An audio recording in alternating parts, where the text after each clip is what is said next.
कोणी जेटीची माहिती मुद्दामून तुम्हाला द्यायला पाहिजे, कारण कळलं पाहिजे की नारळ कशासाठी फोडला, नाहीतर आम्ही बोलवलं म्हणून तुम्ही आलात असं होता कामा नये.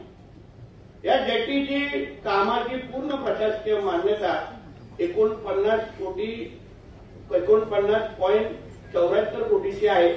तांत्रिक मान्यता 33 कोटीच्या जवळपास आहे. निविदेची रक्कम पण 23 कोटीच्या जवळपास आहे. ही जी काय आमच्या महाराष्ट्र मेरीटाईम बोर्डच्या माध्यमातून बांधत असलेली जेटी, ही जसा आपल्या आमदार साहेबांनी उल्लेख केला, तावडेजींनी उल्लेख केला, आपल्या आदरणीय पंतप्रधान मोदी साहेबांनी अशा पद्धतीच्या किनारपट्टीच्या भागाच्या विकासासाठी केंद्र सरकारच्या एक अतिशय चांगली स्कीम सुरू केली, त्याला सागरमाला म्हणतात. आणि सागरमाला अंतर्गत जे जे प्रकल्प होतात तो 50% केंद्राचा वाटा आणि 50% राज्याचा वाटा असतो.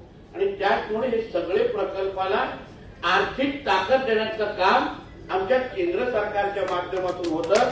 म्हणून आमच्या सगळ्यांचे आभार मानण्याच्या अगोदर आपण आदरणीय पंतप्रधान मोदी साहेबांचे आभार मानले पाहिजे.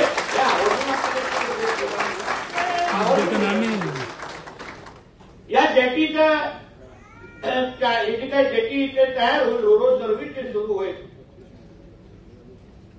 35 ते 40 लक्ष प्रवासी लोकांना थेट फायदा या जेटीचा होणार आहे.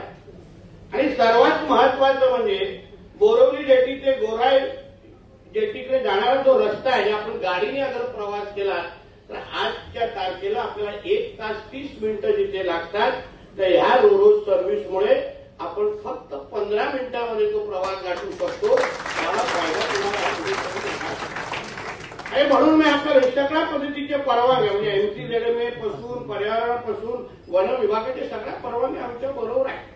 तर काय या सगळ्या गोष्टी का सांगायला लागतं, कारण चांगल्या गोष्टीचं कौतुक करणारे फार कमी आहे. चांगल्याला चांगलं म्हणणं फार आजकाल फार क्वचितच झालेलं आहे. आमच्याकडे काही लोक आहेत काळ्या मांजरासारखे आडवे येणारे, बरोबर काय ना काहीतरी काड्या करतील म्हणून मुद्दामून सांगून ठेवतोय. ते पत्रकारांच्या माध्यमातून तरी आमच्या शुभचिंतकांकडे ही माहिती गेली पाहिजे म्हणून मुद्दामून सांगून ठेवले. आमचे आदरणीय मुख्यमंत्री देवेंद्र फडणवीस साहेबांनी हे आपलं महायुतीचं सरकार आल्यानंतर आपल्या मुंबई शहरामध्ये, आपल्या महाराष्ट्रामध्ये जसं मेट्रोचं जाळं तयार केलं, आज आपण एका भागात दुसऱ्या भागापर्यंत जायपर्यंत मेट्रोची सर्व्हिस वापरतो, तसा आदरणीय मुख्यमंत्री साहेबांचा मानस आहे की त्याच धर्तीवर मुंबईच्या MMR भागामध्ये वॉटर मेट्रो पण लवकरात सुरू